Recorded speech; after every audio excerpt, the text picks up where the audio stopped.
موت نافرمانی کی حالت میں کہیں نہ آ جائے تمہیں. وہ کوئی ضمانت تمہارے پاس نہیں ہے کہ تم کسی گناہ کا ارتکاب کر بھی چکو گے، پھر تمہیں توبہ کا وقت بھی مل جائے گا، پھر موت آئے گی، اس سے پہلے موت نہیں آ سکتی. کیا معلوم عین اس گناہ کے ارتکاب کے دوران موت آ جائے. وہ موت کیسی ہوگی؟ شاید آپ کے علم میں ہو، لکھنؤ کے ایک بہت بڑے شاعر تھے اور ان کی موت بہت ہی مکروہ حالات میں واقع. رات کو 2-3 بجے، جس کو آپ انگریزی میں کہتے ہیں in the small hours of the morning, شراب خانے سے نکلے، نشے میں دھت، چکر آیا، گرے، اور ساتھ ہی بدرو جا رہی تھی گندی نالی، اس میں گر گئے، وہاں سے لاش برآمد. کیسی موت ہے یہ؟ نافرمانی کی حالت میں موت آئی ہے، شراب کے نشے کی حالت میں موت آئی ہے. اور کیا یہ ممکن نہیں ہے کہ کوئی شخص بدکاری کا ارتکاب کر رہا اور عین اسی فعل کے دوران موت آ جائے؟ اچھا، اب اگر آپ نے طے کر دیا نہیں مروں گا مگر حالت فرما برداری میں، اس کی ایک ہی شکل ہے، کوئی لمحہ بھی نافرمانی میں بسر نہ ہو، مبادا اسی لمحے موت آ جائے. ہر لمحے کا پہرا دیجئے، ہر ساعت کی پوری حفاظت کیجئے،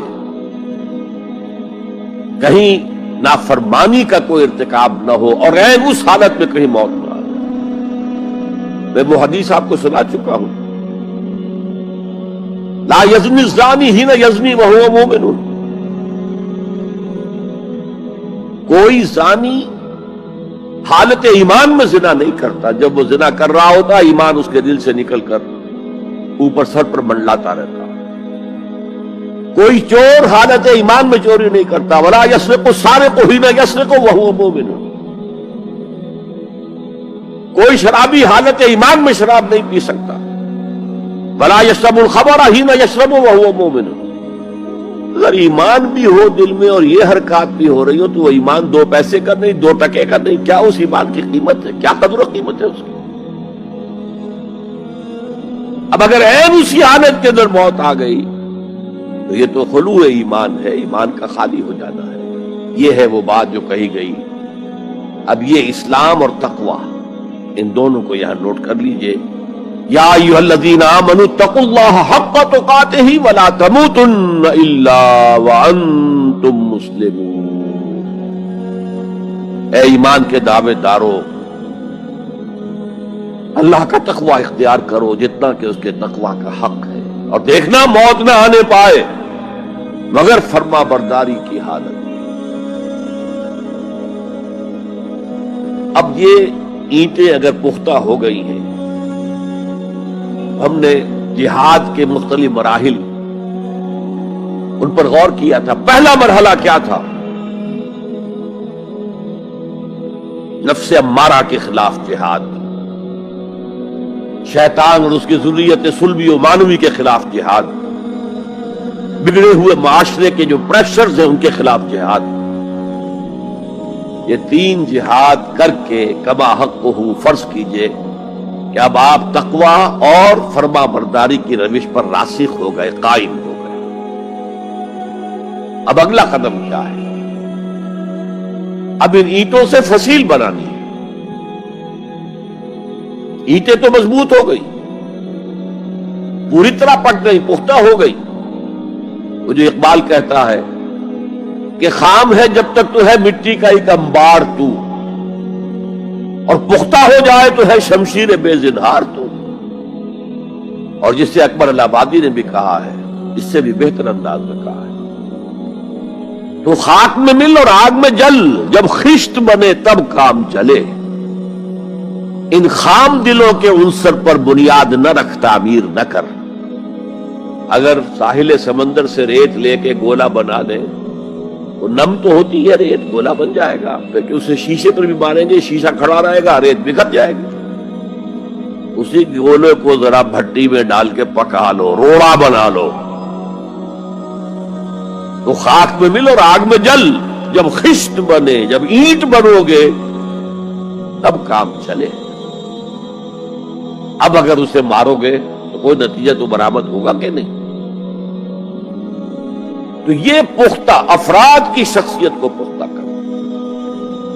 جو ہے کہ اجتماعی اس کو نظر انداز کرتی ہے، جیسا کہ میں نے عرض کیا تھا، پہلی منزل تعمیر نہیں کی، دوسری کے اوپر چڑھانا ہو گئے، دوسری ہے نہیں، تیسری جو ہے وہ ہوا کے اندر اس کی تعمیر ہو رہی ہے.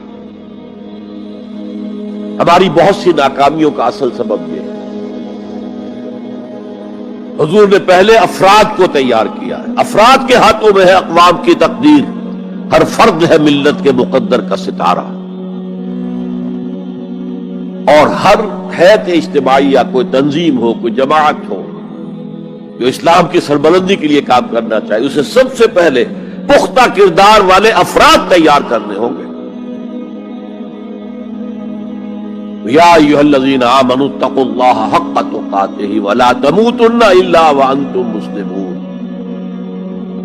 اب دوسرا نقطہ کیا ہے؟ ان کو جوڑنا ہے، اینٹوں کو جوڑنا ہے. And for that you need a cement substance. پچھلے زمانے میں چونا وغیرہ ہوتا تھا، چونے سے جوڑا جاتا تھا. آج کل سیمنٹ ہے. اگر یہ سیمنٹ سبسٹنس مضبوط ہے تو یہ فصیل اور دیوار مضبوط ہے. اگر یہ نہیں ہے تو چاہے اینٹیں پختہ ہو تب بھی سیلاب کا ریلا آئے گا، بہا کے لے جائے گا. اینٹوں کی پختگی کے ساتھ ساتھ ان کو جوڑنے والا مورٹر جو ہے اس کو بھی مضبوط ہونا چاہیے. اس لیے دوسرا نقطہ، یہ 6 نکاتی لائحہ عمل، 3 نکاتی لائحہ عمل. پہلا تقوی اختیار کرو اور اللہ تعالیٰ کی پوری فرما برداری اختیار کرو. کوئی لمحہ تمہارا نافرمانی میں نہ گزرے. اب واعتصموا بحبل اللہ جمیعا ولا تفرقوا، چمٹ جاؤ اللہ کی رسی کے ساتھ مل جل کر اور تفرقے میں نہ پڑو. اعتصام عصمت سے بنا، عصمت حفاظت کو کہتے ہیں. اعتصام حفاظت حاصل کرنا. جیسے آپ دیکھتے ہیں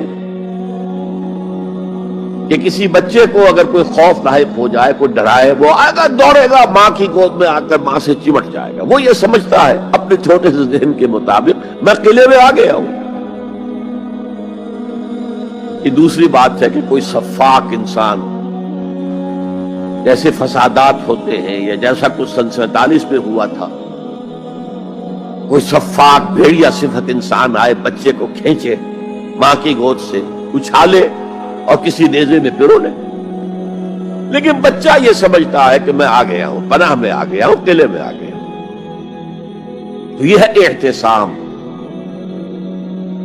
اور عجیب بات یہ ہے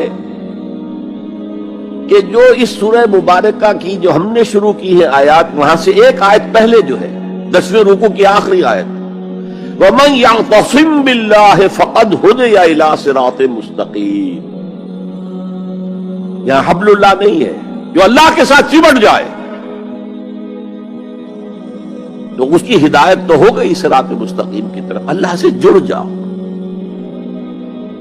سورہ حج کی آخری آیت کے بھی آخری الفاظ یہی ہے، وَاعْتَصِمُوا بِاللَّهِ فَأَقِیمُوا الصَّلَاةَ وَآتُوا الزَّکَاةَ وَاعْتَصِمُوا بِاللَّهِ. وہ تمہارا پشت بنا ہے. وہ مولاکم فنعم المولا ونعم النصیر. کیا ہی اچھا ہے وہ مولا، پشت بنا، مددگار، حمایتی. کیا ہی اچھا ہے وہ مدد کرنے والا. تو وہاں پر بھی واعتصموا باللہ، وہی لفظ یہاں آیا، ومن یعتصم باللہ فقد ہدی الی صراط مستقیم. اب یہاں سوال پیدا ہوتا ہے وہ حبل اللہ کون سی ہے؟ اب اصول یہ سامنے رکھیے کہ قرآن مجید میں اگر محسوس ہو کہ کسی جگہ پر کوئی ابہام ہے، اجمال ہے، کہیں وضاحت کی ضرورت ہے تو یہ حق ہی نہیں، فرض ہے محمد الرسول اللہ صلی اللہ علیہ وسلم کا کہ اس کو بیان کریں، واضح کریں، تبیین کریں۔ انزلنا الیک ذکر لتبین للناس ما نزل الیہم، اے نبی ہم نے آپ کی طرف یہ ذکر اس لیے نازل کیا ہے کہ آپ لوگوں کے لیے واضح کریں وہ شے جو ان کے لیے نازل کی گئی، ان کی طرف بھیجی گئی۔ آج ایک عظیم ترین فتنہ ہمارے ہاں جو ہے وہ انکار حدیث کا ہے۔ وہ گویا کہ حضور کو یہ حق ہی دینے کو تیار نہیں کہ قرآن مجید کی آیات کی توضیح کریں، تبیین کریں، جہاں کہیں کوئی سوال پیدا ہو اس کا جواب دیں۔ لیکن یہ جان لیجئے یہ حضور کا صرف حق نہیں، فرض۔ مجھے ایک بڑا تلخ تجربہ ہوا تھا لاہور میں 1973 میں، وہ جو عالمی کانفرنس ہوئی تھی لاہور میں، دنیا کے تمام مسلمان ملکوں کے سربراہ وہاں جمع تھے۔ تو اس زمانے میں اس آیت کا بڑا چرچا تھا، اخبارات میں بھی بڑے بڑے اشتہار شائع ہو رہے لوگوں کی طرف سے، وَاعْتَصِمُوا بِحَبْلِ اللَّهِ جَمِيعًا وَلَا تَفَرَّقُوا۔ رکشاؤں کے پیچھے بھی بینر لگے ہوئے ہیں، ٹیکسیوں کے پیچھے بینر لگے ہوئے ہیں، وَاعْتَصِمُوا بِحَبْلِ اللَّهِ جَمِيعًا، بینر آویزاں ہیں سڑکوں پر جا بجا۔ لیکن میں ایک پریس میں گیا کہ جہاں میری یہ کتاب چھپ رہی تھی اور تاخیر ہو رہی تھی، تو میں ذرا ان سے کہنے گیا جلدی کرو۔ وہاں ایک صاحب آئے ہوئے تھے اور بدقسمتی سے آزاد کشمیر، جو ہمارے ہاں آزاد کشمیر کہلاتا ہے، آپ کے ہاں وہ مقبوضہ کشمیر کہلائے گا، اس کے وہ محکمہ جو انفارمیشن ڈپارٹمنٹ کے سیکرٹری تھے، اہم تھے۔ ان کا یہ کیا رہا؟ یہ لا یعنی کلام ہے، بے معنی کلام ہے۔ فَاعْتَصِمُوا بِحَبْلِ اللَّهِ جَمِيعًا، کہاں ہے وہ رسی؟ کس کو رسی؟ کون سی رسی کو پکڑو؟ بہت صدمہ ہوا، لیکن کیا کیا جائے؟ بس ہم نے کمیونسٹ ذہن کے تھے۔ اب اس لیے وہ اللہ کے رسول نے واضح کیا ہے کہ حبل اللہ کون سا۔ میں وہ حدیث آپ کو سنا چکا ہوں، حضرت علی رضی اللہ تعالی عنہ سے جو مروی ہے، نبی اکرم صلی اللہ علیہ وسلم، ترمذی شریف اور دارمی یا بیہقی میں موجود ہے، تو اس میں یہ الفاظ میں هو حبل اللہ المتین وهو الذکر الحکیم وهو الصراط المستقیم۔ حضرت علی فرماتے یہ ہے کہ میں نے سنا حضور نے ارشاد فرمایا ان قریب ایک بہت بڑا فتنہ رونما ہوگا، انہا ستکون فتنۃ۔ میں نے سوال کیا مل مخرج منہا یا رسول اللہ، اے اللہ کے رسول فرمائیے اس سے نکلنے کا راستہ کون سا ہوگا، مخرج کون سا ہوگا، ایگزٹ کون سا ہوگا؟ یہ آپ کے ہالز میں جہاں ایگزٹ لکھا ہوا ہوتا ہے سرخ سی بتیوں کے ساتھ، عرب ممالک میں مخرج لکھتے ہیں اس کو، نکلنے کی جگہ، بھاگنے کی جگہ، اگر کہیں دھواں بڑھ جائے، کہیں آگ لگ جائے تو بھاگو ان روشنیوں کی طرف، ان دروازوں کی طرف، وہ کھل جائے گے۔ تو جب حضور نے فرمایا کہ انہا ستکون فتنۃ، تو حضرت علی کہتے میں نے پوچھا بل مخرج منہا یا رسول اللہ، فرمایا کتاب اللہ، فتنوں سے بچانے والی اور فتنوں سے نکالنے والی شے صرف کتاب اللہ، فیہ خبر ما قبلکم ونبأ ما بعدکم وحکم ما بینکم، اس میں تم سے پہلے جو اقوام تھی ان کی خبریں موجود ہیں، تمہارے بعد آنے والی جو چیزیں ہیں ان واقعات کا تذکرہ موجود ہے، اور تمہارے درمیان جو اختلافات بھی رونما ہو سکتے ہیں ان سب کا حل موجود ہے۔